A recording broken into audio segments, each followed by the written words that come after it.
All right, what's up, fantasy fans? Here's our recap for Flash Fest 2019, Week 1. I'm standing here in front of the Department of Justice building, and I read from the building itself. It says, "Justice is the great interest of man on earth. Wherever her temple stands, there is a foundation for social security, general happiness, and the improvement and progress of our race." And today I want to talk a little bit about the improvement and progress of Flash Fest. That's right, the improvement and progress of Flash Fest as we go for a little walk. So as you know, we had our draft, and as I'm walking through the streets here, you might hear a little bit of background noise, but don't worry about all that, because the noise that you should be listening to is the noise coming from my voice, as it might make sense and it might not make sense. But really, let's get into the recap. We had some newcomers coming to the league this year, and they're off to a hot start already. Your Mom Mike. I played Your Mom Mike. Siddiqui played your Mom Mike today, and or Week 1, and Your Mom Mike kind of took it to you. 104 to 87 on that one. It looked like Deshaun Watson just went off, did his thing. That boy is bad. I watched the game. Monday Night Football gave you 36 fantasy points. I thought I was in there, but 87 points ain't good enough. Nevertheless, Amari Cooper did his thing with 19, and Zeke, he got his contract. He got up in there and he produced with 13 and a half fantasy points. So congratulations to you, Mike, on starting off the season strong. Let's move on to the next game, which was Whoop A, and who was the opponent? Well, usually Kevin brings more competition, but it didn't come down to that this week.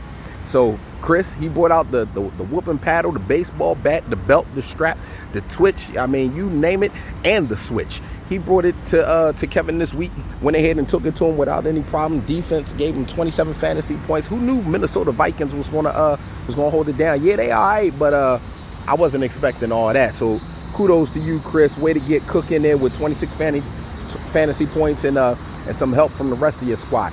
Next game was Savages and the pundits, and I could have saved this one for last, but this one was a shocker to me. I remember reading the text messages over the last few days, and Pat was responding to John about the thing that John wanted to have instituted with moving the waivers around and all of that, eliminating the number on there.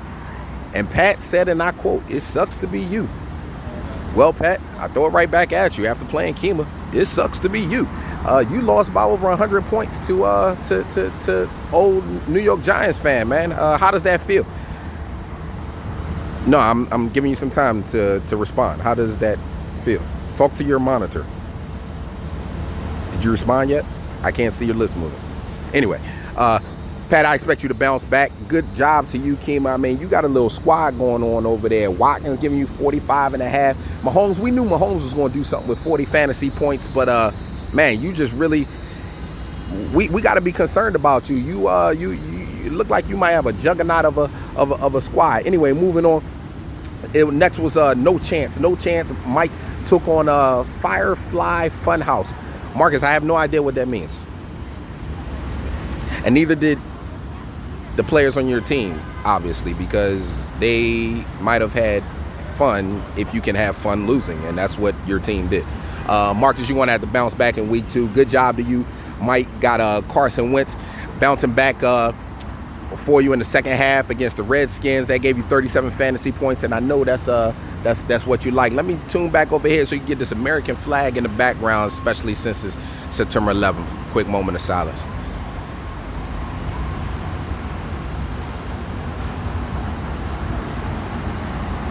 All right, back to our recap. That was a commercial just to honor those that have fallen in the tragedy from our past in our country. Anyway, moving along. Good job to you, Mike, for really taking it to Marcus. Marcus, I know you'll bounce back as you try to figure out whether or not Antonio can play for you, or if he can, or whatever is going on. Anyway, moving on. We had the Giants. The Giants were taking on Beckham. Kevin P, way to start the season off, man. Another new guy to the league, and he went all in, no limit. Took it right to Beckham.